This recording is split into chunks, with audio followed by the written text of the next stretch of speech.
Hello guys, welcome to ఏకమైఎస్ academy Hyderabad. మనం ప్రతిరోజు డిస్కస్ చేసుకునే డైలీ కరెంట్ అఫైర్స్ ఇవాళ ఏమున్నాయో క్విక్గా డిస్కస్ చేసుకుందాము. సో ఇవాళ వచ్చేసి మనకి 22 జూన్కి సంబంధించిన ఈవెంట్స్ ఏమున్నాయి చూద్దాం.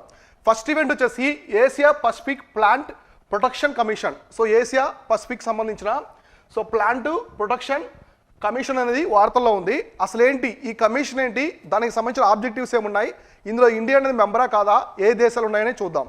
అయితే ఇక్కడ చూడండి, Asia Pacific plant protection commission unanimously elected India. So unanimous elected India as the chair of the standing committee on the integrated pest management. So ఇక్కడ ఒక మేనేజ్మెంట్ కమిటీ ఒకటి ఉందన్నమాట. అది పెస్టిసైడ్ మనకి వచ్చేసి పెస్ట్కి సంబంధించిన పెస్ట్ మేనేజ్మెంట్ కమిటీ అనమాట, integrated. So committee integrated pest management, దీనికి సంబంధించిన కమ్యూనిటీకి ఇండియా అనే దాన్ని చైర్మన్స్ అయితే చేశారనమాట. సో ఇందులో ఈ ఏషియా పసిఫిక్ ప్లాంట్ ప్రొటెక్షన్లో సో ఎవరంటే చైర్మన్ ఉండేది ఇండియా. సో అందువల్ల ఇది వార్త ఉంది. For the biennium 2023-24 during the 32nd session held in the Bangkok. ఇది మామూలుగా 2 years ఒకసారి జరుగుతూ ఉంటుంది. ప్రేంట్ ఎక్కడ జరుగుతుందంటే బ్యాంకాక్, థాయిలాండ్లోని బ్యాంకాక్ సిటీలో జరుగుతుంది దీనికి సంబంధించిన ఈవెంట్. ఇది వచ్చేసి 32వ సమ్మిట్ అనమాట, 32వ సభ. అందులో దీనికి సమాఖ్య అనమాట, 32వ సమాఖ్య. అక్కడ 32వ సెషన్లో ఇండియాని అయితే ఇప్పుడు దానికి హెడ్గా, కమిటీకి హెడ్గా అయితే సెలెక్ట్ చేశారనమాట. సో అందువల్ల ఇది వార్తల్లో ఉంది. So it is an intergovernmental organization. అసలు ఏంటి ఈ Asia Pacific plant protection Commission అంటే ఏంటనేది ఇప్పుడు మనం చూద్దాం. So it is a intergovernmental organization that promotes cooperation among the countries in the Asia Pacific region, enhance the plant health అనమాట. So ఇక్కడ చూడండి, మేజర్గా ఇవి ఎందుకు ఇంపార్టెంట్ అంటే plant health and plant protection. So మనకి మొక్కలు ఉంటాయి కదా, ఈ మొక్కలు ఎక్కువగా మనకి నర్సరీస్ అట్లాంటివి ఉంటాయి కదా. సో ఇక్కడ ఈ రీజన్ మొత్తం కూడా ఏషియా ఒకటి అండ్ పసిఫిక్ ప్రాంతం, ఈ ప్రాంతం మొత్తంలో కూడా ప్లాంట్ యొక్క ప్లాంట్ ప్రొటెక్షన్ ఉండాలి అండ్ ప్లాంట్ హెల్త్కి సంబంధించి ఈ దేశాలన్నీ కూడా డిస్కస్ చేసుకుంటాయి అనమాట. ఈ దేశాలు ఇండియాతో పాటు అన్నీ కూడా డిస్కస్ చేసుకుంటాయి. అయితే ఈ కమిషన్లో ఇండియా అనేది కూడా మెంబరు. అయితే దీన్ని ఎప్పుడు ఎస్టాబ్లిష్ చేశారనేది ఇక్కడ చూద్దాం. ఎస్టాబ్లిష్ అయింది 1956. సో 1956లో దీన్ని స్థాపించారు ఈ కమిషన్ని. సో అంటే regional body approved by the Food and agriculture Organization of the United Nations. దీన్ని ఎవరు అప్రూవ్ చేశారు? ఏషియా పసిఫిక్ ప్లాంట్ ఈ కమిషన్ ఉంది కదా, ప్లాంట్ కమిషను. దీనికి సంబంధించి ఇది ఎప్పుడు స్థాపించారంటే 1956లో స్థాపించారు. దీన్ని స్థాపించేటప్పుడు ఎవరు అప్రూవ్ చేస్తే స్థాపించారంటే food and agriculture organisation. So food and agriculture organisation అనేది organ of the United Nations, ఐక్యరాజ్య సమితికి సంబంధించినటువంటి ఒక సంస్థ. దీనికి హెడ్ క్వార్టర్స్ వచ్చేసి ఎక్కడ ఉంటుంది? రోమ్లో ఉంటుంది, ఇటలీలోని రోమ్లో ఉంటుంది. ఫుడ్ అండ్ హెడ్ క్వార్టర్స్ యొక్క హెడ్ క్వార్టర్ వచ్చేసి ఇటలీలోని రోమ్ సిటీలో ఉంటుంది హెడ్ క్వార్టర్స్. తర్వాత మెంబర్ కంట్రీస్ ఎవరు ఉంటాయంటే ఇందులో మొత్తం 25 కంట్రీస్ ఉంటాయన్నమాట. సో మెంబర్ కంట్రీస్ అవసరం లేదు, దీనికి సంబంధించి 25 కంట్రీస్ అయితే ఉంటాయి. జస్ట్ 25 గుర్తుపెట్టుకోండి. అందులో ఇండియా కూడా ఇంక్లూడింగ్ ఇండియా. సో ఇందులో ఇండియా కూడా మెంబరే అనమాట. 25 కంట్రీస్తో పాటు ఇండియా కూడా మెంబరే. తర్వాత the commission coordinates and supports the plant production activities and the members in Asian Pacific with emphasis on the developing regional. So developing regional standards for the phytosanitary measures in the act. మామూలుగా మనం చూస్తే ఇప్పుడు Asia Pacific ప్రాంతంలో ఒక్కో దేశంలో కొన్ని plants ఉంటాయన్నమాట. ఇప్పుడు మనకి రెడ్ శాండర్స్ ఉంది ట్రీస్, అవి మన ప్రపంచంలోనే ఒక శేషాల మిల్స్లోనే ఉంటాయి, ప్రపంచంలో ఎక్కడా ఉండవు. ఇట్లా కొన్ని ప్లాంట్స్ అనేవి కొన్ని ప్రాంతాలకు ఉంటాయి కదా, ఆ ప్రాంతంలో ఆ ప్లాంట్కి ఎక్కువ ప్రొడక్షన్ తీసుకోవాలన్నమాట, హెల్త్ ఇట్లా. కాబట్టి స్పెషల్ మెజర్స్ కూడా ఇందులో తీసుకుంటారు. దీనికి ఒక మెయిన్ ఆబ్జెక్టివ్ ఇది. ఇందులో ఇండియా కూడా మెంబరు. ఇప్పుడు ఇది మెయిన్గా వార్తలకు రావడానికి ఇండియాని చైర్మన్గా అంటే చైర్గా ప్రెసిడెంట్గా అయితే తీసుకున్నారు. సో అందువల్ల ఇది వార్తల్లో ఉంది, కాబట్టి ఇవి గుర్తుపెట్టుకోండి. సో నెక్స్ట్ ఈవెంట్ వచ్చేసి మెసోలిథిక్ రాక్ పెయింటింగ్స్ అనమాట. సో మెసోలిథిక్ సంబంధించినటువంటి రాక్ పెయింటింగ్స్ అనేవి వార్తల్లో ఉన్నాయి. అసలు ఇవి ఎందుకు వార్తల్లో ఉన్నాయి? మేజర్గా why it is in news అనమాట. So recently mesolithic period rock painting depicting the a person tilling a piece of land has been found in the Orvakallu village in Guntur district of Andhra Pradesh. So Orvakallu అని చెప్పేసి ఒక విలేజ్ అనమాట, ఒక చిన్న village. ఇది గుంటూరు డిస్ట్రిక్ట్లో ఉంటుంది. సో ఆంధ్రప్రదేశ్ రాష్ట్రంలోని గుంటూరు డిస్ట్రిక్ట్లో ఓర్వకల్లు అని చెప్పేసి ఒక ప్రాంతంలో దీన్ని అయితే అనమాట ఈ డిపిక్టింగ్ అనేది చేశారు. అయితే ఇక్కడ మీరు చూడండి, ఇక్కడ ఇమేజ్ అనమాట ఇది అనమాట. సో ఇది ఇమేజ్. ఈ ఇమేజ్లో ఒక పర్సన్ వచ్చేసి తన భూమిని దున్నుతున్నాడు అనమాట, నాగలితో దున్నుతూ ఉందన్నమాట ఇమేజ్ అనేది. ఇది ఎప్పటి ఇమేజ్ అంటే చాలా 1000 years ముందు ఉన్నటువంటి పెయింటింగ్ అనమాట, మెసోలిథిక్ పెయింటింగ్ అని చెప్పేసి పిలుస్తున్నారు దీన్ని. అసలు దీనికి సంబంధించిన ఇన్ఫర్మేషన్ ఏముందో చూద్దాం. సో ఇక్కడ చూడండి, the painting were made with the natural white కాలిన్ and the red arc pigments అనమాట. ఈ పిగ్మెంట్స్ అంటే ఒక పెయింట్ లాగా. ఇది అప్పట్లో పెయింటింగ్స్ ఇవన్నీ లేవు కదా, వాళ్ళు న్యాచురల్గా కనిపించేటువంటి మట్టితో తయారు చేసి దాన్ని ఒక ద్రావణంలో తయారు చేసి దాంతో పెయింటింగ్స్ వేసేవాళ్ళు. అయితే ఈ ఆక్ర అని చెప్పేసి ఇది ఉంటుంది కదా, pigment composed on the clay అనమాట. దీన్ని దేంతో తయారు చేస్తారంటే క్లే బంగమట్టి, sand and ferric oxide. So ఈ మూటిని కలిపి ఒక ద్రావణంలో తయారు చేసి దాంతో పెయింటింగ్స్ వేస్తారు. సో అంత క్వాలిటీ ఉంది కాబట్టి మనకి ఇప్పటి వరకు అనమాట అన్ని థౌజండ్స్ ఆఫ్ ఇయర్స్ తర్వాత కూడా మనకు ఆ ఇమేజ్ అనేది అంత క్లారిటీ కనిపిస్తుంది. తర్వాత these paintings throw light on the aspects of the social life and culture of the people who lived there. అంటే ఇప్పుడు పెయింటింగ్స్ వల్ల మనకేం తెలుస్తుంది, సో అతను ఒక పర్సన్ అతను తన భూమిని దున్నుతున్నాడు. సో నాగలతో దున్నుతున్నాడు అంటే అక్కడ ఆ ప్రాంతానికి సంబంధించిన సోషల్ కల్చర్ కావచ్చు, ఆ ప్రాంతానికి సంబంధించిన సంస్కృతి సాంప్రదాయాలు మనకు కనిపిస్తూ ఉన్నాయి కదా, సో ఆ పెయింటింగ్స్ ద్వారా.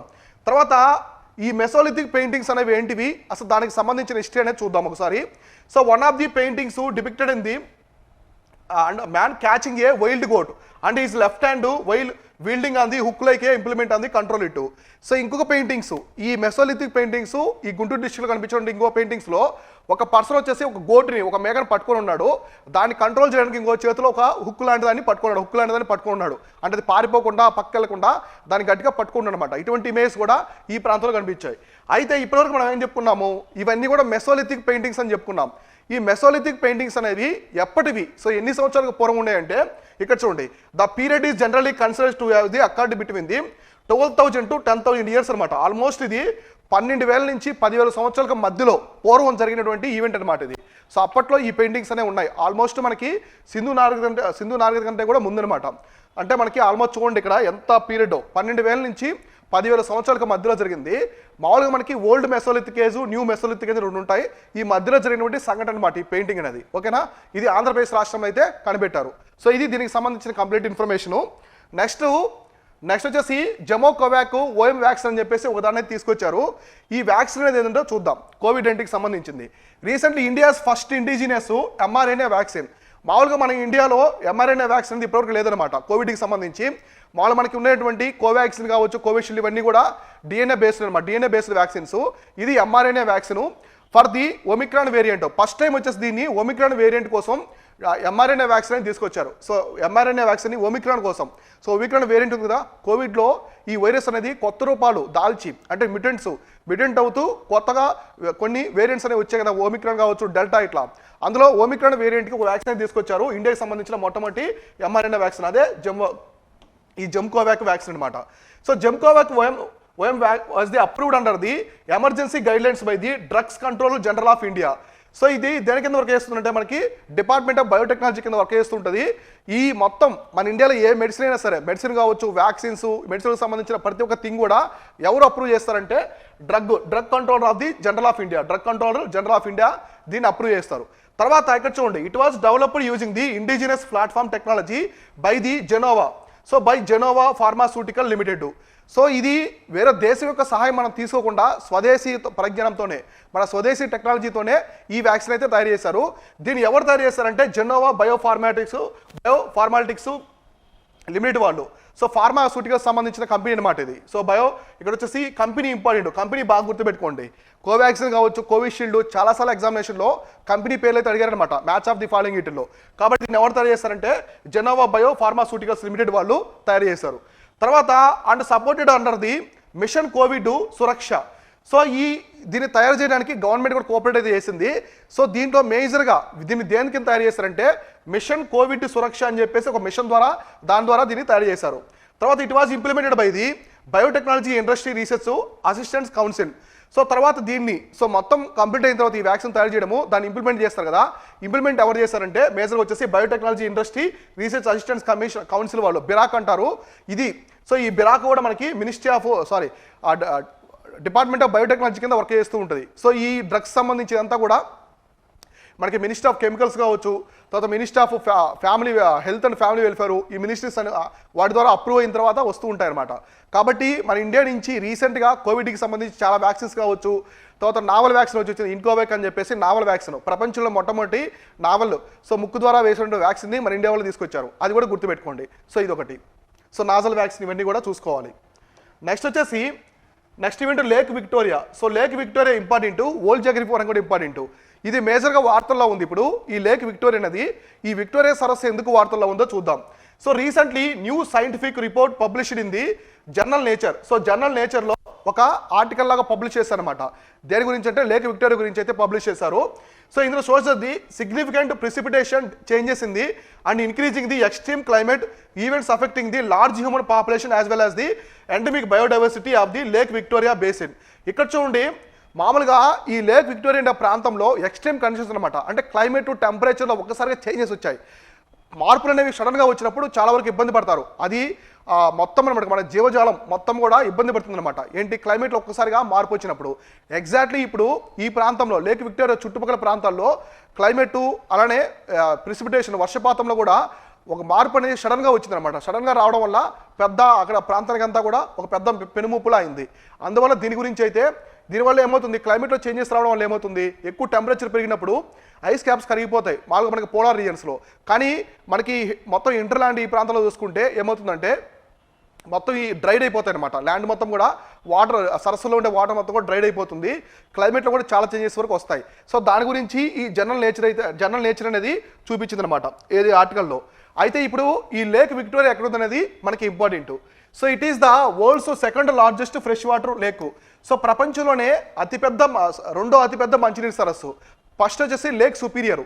సో లేక్ సుపీరియర్ వచ్చేసి ప్రపంచంలోని అతిపెద్ద మంచినీటి సరస్సు. సో లేక్ సుపీరియర్ వచ్చేసి గ్రేట్ లేక్స్లో పార్ట్ 2. ఇది యుఎస్ఏ కెనడా దగ్గర ఉంటుంది. సో లేక్ సుపీరియర్ ప్రపంచంలో అతిపెద్ద మంచినీటి సరస్సు. సెకండ్ వచ్చేసి ఈ లేక్ విక్టోరియా. ఇది ఎగ్జాక్ట్లీ మనకి ఈస్ట్ ఆఫ్రికాలో ఉంటుంది. సో ఈస్ట్ ఆఫ్రికాలో, తూర్పు ఆఫ్రికాలో ఉంటుంది. ఇది మొత్తం 3 దేశాలతో బోర్డు అనేది షేర్ చేసుకుంటూ ఉంది. 3 కంట్రీస్తో బోర్డు షేర్ చేసుకుంటూ ఉంటుంది. అవి వచ్చేసి ఒకటి Tanzania, Uganda, Kenya. So Tanzania, Uganda, కెన్యాతో బోర్డు అనేది షేర్ చేసుకుంటూ ఉంటుంది. అయితే ఎక్కువ శాతం లేక్ అనేది ఈ 3 కంట్రీస్లో కల్లా కూడా ఎక్కువ శాతం లేక్ అనేది టాంజానియాలో ఉంటుంది. ఓకేనా. So it is also called the Victoria Nyanza. So Victoria Nyanza అని చెప్పేసి కెన్యాలో పిలుస్తారు. తర్వాత నలుబాలే అని చెప్పేసి ఉగాండాలో పిలుస్తారు. ఉగాండాలో నలుబాలే అని చెప్పేసి పిలుస్తారు. తర్వాత వచ్చేసి ఉకేర్వి అని చెప్పేసి టాంజానియాలో పిలుస్తారు అనమాట. ఇలా దానికి డిఫరెంట్ నేమ్స్ అయితే ఉన్నాయి లేక్ విక్టోరియాకి. So it is source of the White Nile river. So which flows northward eventually joins the Blue Nile in the Sudan form the Nile river. మామూలుగా మనకి నైల్ అనమాట. సో నైల్ రివర్ ఉంది కదా. So first White Nile, తర్వాత Blue Nile, ఇట్లా 2 రకాలు ఉంటాయి అనమాట. ఇలా వెళ్తుంది నైల్ రివరు. ఇక్కడ చూడండి ఇదంతా కూడా. సో ఇట్లా వెళ్ళి ఈ మొత్తం తర్వాత 2 కలిసి వెళ్తుంది అనమాట. సో ఓవరాల్గా మనం ఇక్కడ చూసుకుంటే ఈ నైల్ రివర్ 2 పాయలు అనమాట. 2 పాయలుగా వచ్చి కలిసి తర్వాత ఒక పాయగా వెళ్తుంది నైల్ రివరు. అయితే ఇక్కడ వైట్ నైల్ ఒకటి, బ్లూ నైలు, వైట్ నైల్ ఉంటాయి. So Blue Nile, White Nile. ఈ వైట్ నైల్ అనేది, సో మేజర్గా వైట్ నైల్ ఏంటంటే ఈ వైట్ నైల్ అనేది విక్టోరియా లేక్ నుంచే వస్తుందన్నమాట. ఈ బ్లూ నైల్ 2 కలిసి ఎక్కడ కలుస్తాయంటే సూడాన్ క్యాపిటల్ కార్టామ్ అని చెప్పేసి ఒక ప్లేస్ ఉంటుంది. ఇది రీసెంట్గా వార్తల్లో కూడా ఉంది. సో కార్టామ్ అని చెప్పేసి, కార్టామ్ అనే ప్లేస్ ఒక సిటీ అనమాట. ఇది సూడాన్ యొక్క క్యాపిటల్, సూడాన్ దేశం యొక్క రాజధాని. ఎగ్జాక్ట్లీ ఆ సూడాన్ క్యాపిటల్ దగ్గర ఈ 2 బ్లూ నైల్, వైట్ నైల్ కలిసి అక్కడి నుంచి నైల్ రివర్గా వెళ్తుంది అనమాట. సో నైల్ రివర్ అనేది మధ్య సముద్రం కలుస్తుంది. ప్రపంచంలోనే లాంగెస్ట్ రివర్, అతి పొడవైనటువంటి నది అనమాట. ఇది దీనికి సంబంధించిన ఇన్ఫర్మేషన్. సో నెక్స్ట్ ఇక్కడ చూడండి, మ్యాప్లో చూడండి, ఇది వచ్చేసి లేక్ విక్టోరియా. ఎంత లేక్ విక్టోరియా. ఇక్కడ ఏ దేశాలు, ఉగాండా ఒకటి, తర్వాత వచ్చేసి కెన్యా, సో ఫైనల్గా వచ్చేసి ఏంటంటే టాంజానియా. ఈ 3 దేశాలు అనేవి బోర్డు అనేది షేర్ చేసుకుంటూ ఉంటుంది అనమాట. ఈ 3 దేశాలతో బోర్డు అనేది షేర్ చేసుకుంటూ ఉంటుంది. ఇది దీనికి సంబంధించింది. ఇక్కడ చూడండి సెరెన్గంటి నేషనల్ పార్కు టాంజానియాలో ఉంటుంది. ఇవన్నీ కూడా ఇంపార్టెంట్ మ్యాప్ పరంగా. తర్వాత నెక్స్ట్ ఈవెంట్ వచ్చేసి Assam Rifles. So Assam rifles వార్తల్లో ఉన్నారు. వీళ్ళెవరు అసలు, వీళ్ళు మనకి మినిస్టర్ ఆఫ్ హోమ్ ఆఫీస్ కింద పనిచేస్తారా, మినిస్టర్ ఆఫ్ డిఫెన్స్ కింద పనిచేస్తారా, ఆర్మీలో పార్టా, ఈ స్పెషలైజేషన్ ఏంటి, దీన్ని ఎప్పుడు స్థాపించారనేది ఇప్పుడు మనం చూద్దాం. సో రీసెంట్గా Assam rifles recently move to additional troops secured bridge on the national highway in the south Manipur. ఇప్పుడు మణిపూర్ రాష్ట్రంలో హింసలు చెలరేగుతూ ఉన్నాయి కదా. మణిపూర్ రాష్ట్రానికి సంబంధించి మేజర్గా హింస అనేది ఎందుకు చెలరేగిందని చెప్పేసి నేను ఒక క్లాస్ చేశాను, ఒక లెక్చర్ ఉంది, మన వీడియోస్లో ఉంటుంది, వెళ్ళి చెక్ చేయండి అక్కడ. సో దానికి సంబంధించి చూస్తే మీకు అర్థమవుతుంది. తర్వాత ఇప్పుడు ఈ మణిపూర్లో హింస ఇంకా ఆగలేదన్నమాట. హింస అనేది చెలరేగుతూ ఉంది. ఈ హింస చెలరేగినప్పుడు బ్రిడ్జెస్ ఉన్నాయి కదా, నేషనల్ హైవే బ్రిడ్జెస్ ఉన్నాయి. నార్త్ ఈస్ట్ ఇండియా అంతా కూడా హిల్స్, రివర్స్ ఎక్కువ ఉంటాయి కాబట్టి హిల్లీ ట్రోపులను బ్రిడ్జెస్ అనేది కొలాప్స్ అయిందంటే కనెక్షన్ అనేది కట్ అయిపోతుంది, కనెక్టివిటీ. అందుకోసం బ్రిడ్జెస్ మొత్తాన్ని కూడా అస్సాం రైఫిల్స్ అనే వాళ్ళు పహారాగా వస్తున్నారు. సో అక్కడ సెక్యూరిటీ అనేది ఇస్తున్నారు అనమాట, ఎటువంటి కొలాప్స్ అనేది జరగకుండా. ఈ అస్సాం రైఫిల్స్ వాళ్ళని అయితే అక్కడ డిప్లాయ్ చేశారు. అసలు అస్సాం రైఫిల్స్ అంటే ఎవరు? సో మామూలుగా మనకి రెజిమెంట్స్ చూస్తాం, Madras regiment, Kumaon regiment, Punjab regiment ఇలా ఉంటాయి కదా, ఆ సిక్ రెజిమెంట్ ఇలా. అయితే ఇప్పుడు ఈ అస్సాం రైఫిల్స్ ఎవరనేది చూద్దాం. So Assam rifles one of the central armed police force. So వీళ్ళు ఎవరంటే central armed police force is the leading counter insurgency force in the north east India. So మనకి ఈశాన్య భారతదేశంలో ఇన్సర్జెన్స్ జరుగుతుంటాయి. ఇన్సర్జెన్స్ ఉంటారు కొందరు టెర్రరిస్ట్ లాగా వచ్చేసి దాడులు చేసి ప్రజలను చంపడం కానీ వాళ్ళకి సపరేట్ దేశం కావాలని చెప్పి చేస్తూ ఉంటారు. ఆ టెర్రరిస్టులను చంపడానికి ఈ అస్సాం రైఫిల్స్ అనేది తీసుకొచ్చారు. ఏ ప్రాంతంలో అంటే నార్త్ ఈస్ట్ ఇండియాలో. తర్వాత it is the oldest paramilitary force in India. మన భారతదేశంలోనే ఓల్డెస్ట్ పారామిలిటరీ ఫోర్స్ ఏదంటే ఇదే అనమాట. The unit can trace the lineage back to the paramilitary force that was formed in the అనేది బ్రిటిష్ ఇన్ ది 1835. సో 1835 ఉంది called the Cachar levy. So Cachar levy అని చెప్పేసి దాన్ని పిలుస్తాడు అనమాట అస్సాం రైఫిల్స్. అప్పట్లో బ్రిటిష్ టైంలో 1835లో ఈ అస్సాం రైఫిల్స్ ఫోర్స్ని అయితే ఎస్టాబ్లిష్ చేశారు. ఎందుకంటే మేజర్గా నార్త్ ఈస్ట్ ఇండియాలో శాంతి భద్రతలు కాపాడడం కోసమే దీన్ని అయితే తీసుకొచ్చారు, అస్సాం రైఫిల్స్ని తీసుకొచ్చారు. వీళ్ళు ఇప్పుడు ప్రెజెంట్ ఎవరంటే సెంట్రల్ ఆర్మ్డ్ పోలీస్ ఫోర్స్ అనమాట. సెంట్రల్ ఆర్మ్డ్ పోలీస్ ఫోర్స్ ఇక్కడ చూడండి. So it is tasked with the maintenance of the law and order. So law and order in the north east India along with the Indian army guards the Indo Myanmar border in reason. ఈ Assam rifles అనేవాళ్ళు north east ఇండియాలో శాంతి భద్రత కాపాడమే కాకుండా వీళ్ళు ఇంకా ఏం చేస్తారంటే India Myanmar border కూడా పహారా కాసేది అస్సాం రైఫిల్సే. గుర్తుపెట్టుకోండి, చాలా ఇంపార్టెంట్. ఇండియా మయన్మార్ యొక్క బోర్డర్ని పహారా కాసేది ఎవరంటే సెక్యూరిటీ ఎవరంటే ఫోర్స్ అక్కడ Assam Rifles. So it is also known as the centrals of the north east. వీళ్ళని centrals of the north east అని చెప్పి పిలుస్తారు అనమాట. వీళ్ళ దగ్గర ఒక కత్తి కూడా ఉంటుంది. చాలా డేంజరస్ అనమాట. వీళ్ళు చాలా పవర్ఫుల్ ఫోర్స్, డేంజరస్ ఫోర్స్. వీళ్ళు శత్రువుల యొక్క తలలను కూడా నరికేస్తారు. మన గోర్ఖా రెజిమెంట్ అన్నారు కదా, ఆ విధంగా వీళ్ళు అస్సాం రైఫిల్స్ కూడా ఉంటారు. గోర్ఖా రెజిమెంట్ కూడా చాలా పవర్ఫుల్ ఇక్కడ. అయితే ఈ అస్సాం రైఫిల్స్ ఏమైనా పిలుస్తారంటే centrals of the north east కూడా పిలుస్తారు. వీళ్ళకి హెడ్ క్వార్టర్స్ ఎక్కడ అంటే షిల్లాంగ్. సో మేఘాలయ షిల్లాంగ్ అనేది అస్సాం రైఫిల్స్ యొక్క హెడ్ క్వార్టర్స్. సో ఇక్కడ చూడండి మోటో అనమాట. ప్రతి ఫోర్స్ ఒక మోటో ఉంటుంది కదా, థీమ్. ఈ థీమ్ ఏంటంటే friends of the hill people అనమాట. Friends of the hill people అని చెప్పేసి దీని యొక్క మోటో అనమాట, సంబంధించినటువంటి మోటో. సో ఇక్కడ చూస్తే ఈ స్పెషల్ థింగ్ అనమాట అస్సాం రైఫిల్స్ సంబంధించిన ఇంపార్టెంట్ థింగ్ ఏంటంటే ఇది చాలా ఇంపార్టెంట్. ఇక్కడ చూడండి. సో మామూలుగా మనకి ఆర్మీ అనేది మినిస్ట్రీ ఆఫ్ డిఫెన్స్ కింద ఉంటుంది, సెంట్రల్ ఆర్మ్డ్ పోలీస్ ఫోర్స్ అనేది మినిస్ట్రీ ఆఫ్ హోమ్ ఆఫీస్ కింద ఉంటుంది. కానీ అస్సాం రైఫిల్స్ అనేది it is the only paramilitary force with the dual control అనమాట. అంటే అస్సాం రైఫిల్స్ అనేది హోమ్ అఫైర్స్. సో ఒకటి మినిస్ట్రీ ఆఫ్ హోమ్ కింద ఉంటుంది, అలానే మినిస్ట్రీ ఆఫ్ డిఫెన్స్ కింద కూడా ఉంటుంది అనమాట. So ministry of home defence రెండింటి కింద పనిచేస్తూ ఉంటుంది. మామూలుగా మనకి సిఆర్పిఎఫ్ ఫోర్సెస్ ఉన్నాయి కదా, central armed police forces, BSF కావచ్చు, సిఎస్ఎఫ్, సిఆర్పిఎఫ్, ఎస్ఎస్బి, ఇవన్నీ కూడా ఎక్కడ పనిచేస్తాయి? మినిస్ట్రీ ఆఫ్ హోమ్ అఫైర్స్ కింద పనిచేస్తాయి. ఆర్మీ అనేది మినిస్ట్రీ ఆఫ్ డిఫెన్స్ కింద పనిచేస్తుంది. కానీ అస్సాం రైఫిల్స్ అనేది రెండు కింద పనిచేస్తుంది అనమాట. ఇది సెంట్రల్ ఆర్మ్డ్ పోలీస్ ఫోర్స్ అయినప్పటికీ కూడా మినిస్ట్రీ ఆఫ్ డిఫెన్స్ కింద కూడా వర్క్ చేస్తూ ఉంటుంది. Ministry of home, ministry of defence కింద. ఇవి గుర్తుపెట్టుకోండి. దీనికి సంబంధించిన కంప్లీట్ ఇన్ఫర్మేషన్. వీళ్ళని centrals of the north east అంటారు. వీళ్ళకి హెడ్ క్వార్టర్స్ ఎక్కడ ఉంటుందంటే మేఘాలయలోని షిల్లాంగ్లో ఉంటుంది. ఇది నెక్స్ట్ వచ్చేసి గంగోత్రి నేషనల్ పార్క్ అనేది వార్తల్లో ఉంది, చూద్దాం. So Gangotri national Park authorities would have soon been transferring around the 50 hectares of the land to army to the Indo-Tibetan border police to develop under the new bunkers border outpost near the LAC. So recent గా ఈ Gangotri national park లోని 50 hectares of land ని Indian ఆర్మీకి ఇచ్చారు, వీళ్ళకి ఇచ్చారన్నమాట. ఎవరికంటే Indo Tibetan border police వాళ్ళకి ఇచ్చారు. ఎందుకంటే ఈ మధ్య చైనీసు ఇండియా బోర్డర్ దగ్గర చాలా కాన్ఫ్లిక్ట్స్ అనేవి జరుగుతూ ఉన్నాయి. ఈ కాన్ఫ్లిక్ట్స్ని మనం ఎదుర్కోవాలంటే ఖచ్చితంగా వీళ్ళకి ఈ పోలీస్ ఫోర్స్కి వచ్చేసి బంకర్స్ అనేది చాలా అవసరం అనమాట. బంకర్స్ ఉంటే శత్రువులు దాడి చేసినప్పుడు మనం కాపాడుకోవచ్చు అనమాట. అందువల్ల బంకర్స్ నిర్మించడానికి ఈ నేషనల్ పార్క్ నుంచి ల్యాండ్ అనేది 50 hectares ఆఫ్ ల్యాండ్ అయితే తీసుకున్నారు అనమాట. సో తర్వాత ఈ గంగోత్రి నేషనల్ పార్క్ అనేది ఎక్కడుంది? సో ఇది వచ్చేసి మనకి Uttarkashi district of the Uttarakhand. So Uttarakhand రాష్ట్రంలోని ఉత్తరకాశీ డిస్ట్రిక్ట్లో అయితే ఇది ఉంటుందన్నమాట. ఏది ఈ గంగోత్రి నేషనల్ పార్క్ అనేది. So it sits along with the upper catchment of the Bhagirathi river. So exactly Bhagirathi river తెలుసు కదా, భగీరథి రివరు అలకానంద, భగీరథి అలకానంద ఈ రెండు కలిసే గంగానదిగా వస్తాయి అనమాట. రిషికేశ్ దగ్గర నుంచి గంగానదిగా వస్తాయి. అయితే అందులో ఒకటైనటువంటి భగీరథి రివర్ మీద తెహ్రీ డ్యామ్ ఉంటుంది. మన దేశంలో one of the highest dam అన్నమాట. ఎత్తైన డ్యామ్ వచ్చి తెహ్రీ డ్యాము. ఇది కూడా భగీరథి రివర్ మీద నిర్మించారు. ఈ భగీరథి రివర్ క్యాచ్మెంట్కి పైన అనమాట అప్పర్ సైడ్ ఈ గంగోత్రి నేషనల్ పార్క్ అనేది ఉంటుందన్నమాట. ఇక్కడ మీకు కనిపిస్తుంది కదా, ఇక్కడ కనిపించే ఈ ప్రాంతం అంతా కూడా గంగోత్రి నేషనల్ పార్కు. తర్వాత north eastern section of the park forms the international border of the India Tibet. So exactly ఈ Gangotri national park north east అనమాట, ఈశాన్య వైపు ఇండో టిబెటన్ యొక్క బోర్డు ఉంటుంది. చైనాకి ఇండియాకి సంబంధించిన బోర్డు అనేది కూడా ఉంటుంది. So mountains in the park, ఈ మౌంటైన్స్ ఈ Gangotri national park important thing ఏంటంటే చాలా పీక్స్ ఉంటాయి, ఇక్కడ చాలా శిఖరాలు ఉంటాయి. ఆ శిఖరాలు ఏమున్నాయి చూద్దాం. ఇంపార్టెంట్ శిఖరాలు ఏమున్నాయంటే ఇక్కడ గర్హాల్ హిమాలయస్, ఇదంతా కూడా ఏంటి ఉత్తరాఖండ్లో ఉండే ప్రాంతం కదా, ఉత్తరాఖండ్లో ఉండే ప్రాంతం కాబట్టి గర్హాల్ హిమాలయస్ అని చెప్పి పిలుస్తారు. మనం హిమాలయస్ని లాటిట్యూడ్గా డివైడ్ చేసుకుంటాం, లాంగిట్యూడ్లో కూడా డివైడ్ చేసుకుంటాం అనమాట. సో పంజాబ్ హిమాలయస్ అంటాము, తర్వాత మనం కుమా హిమాలయస్ అంటాము, గర్హాల్ హిమాలయస్ అంటాం. ఇవి గర్హాల్ హిమాలయస్ అనమాట. So which are sub range of the eastern, so eastern Himalayas. ఎగ్జాక్ట్గా ఇవి ఈస్టర్న్ రేంజ్ హిమాలయస్కి దగ్గరగా ఉంటాయన్నమాట. అయితే ఇక్కడ ఇంపార్టెంట్ పీక్స్ ఉన్నాయి కదా కొన్ని, ఆ పీక్స్ ఏమన్నాయి చూద్దాం. ఒకటి వచ్చేసి చౌకాంబ 1 అని చెప్పేసి ఒక పీక్ ఉంటుంది. నెక్స్ట్ సతోపంత్ అని చెప్పేసి ఇంకో పీక్ ఉంటుంది. నెక్స్ట్ చౌకాంబ 2 ఉంటుంది, Chaukhamba 3 and Kedarnath. So Kedarnath main కూడా ఇక్కడ గంగోత్రి నేషనల్ పార్క్లోనే ఉంటుంది. సో గంగోత్రి నేషనల్ పార్క్లోనే కేదార్నాథ్ కూడా ఉంటుంది, పవిత్ర స్థలం ఉంది కదా, అది కూడా ఉంటుంది. కేదార్నాథ్ పీక్ కూడా ఇక్కడే ఉంటుంది. కాబట్టి ఇవి గుర్తుపెట్టుకోండి. ఇక్కడ ఓన్లీ చూడండి ఈ చౌకాంబ అనేవి 3 ఉన్నాయి. నెక్స్ట్ సతోపంత్ ఒకటి, కేదార్నాథ్, ఇవి గుర్తుపెట్టుకుంటే చాలు. ఇక్కడే మనకి రివర్ గంగా కూడా. సో రివర్ గంగా కూడా ఇక్కడ నుంచే మొదలవుతుంది అనమాట. ఈ Gangotri national park, Gangotri glacier ఉంది కదా, ఈ గంగోత్రి గ్లేషియర్ నుంచే గంగా నది వస్తుంది. మన దేశంలోనే అతి పొడవైన నది వచ్చేసి గంగా నది, సెకండ్ గోదావరి. ఇవి గుర్తుపెట్టుకోండి. గంగా నది గురించి ఎప్పుడు మనకి క్వశ్చన్స్ అనేవి అడుగుతూ ఉంటారు కాబట్టి గంగా నదికి సంబంధించిన జన్మస్థలము, ట్రిబ్యూటరీస్, డ్యామ్స్, సిటీస్ ఏమున్నాయి అవన్నీ కూడా చూసుకుంటూ ఉండాలి. ఓకేనా, ఇది దీనికి సంబంధించిన కంప్లీట్ ఇన్ఫర్మేషన్. సో ఇవి ఇవాళ డైలీ కరెంట్ అఫైర్స్. ఇలానే ప్రతిరోజు మనం కరెంట్ అఫైర్స్ అనేది తీసుకుని టాపిక్స్ ఎక్స్ప్లెయిన్ చేస్తూ ఉంటాను, ఫాలో అవుతూ ఉండండి. Thank you all.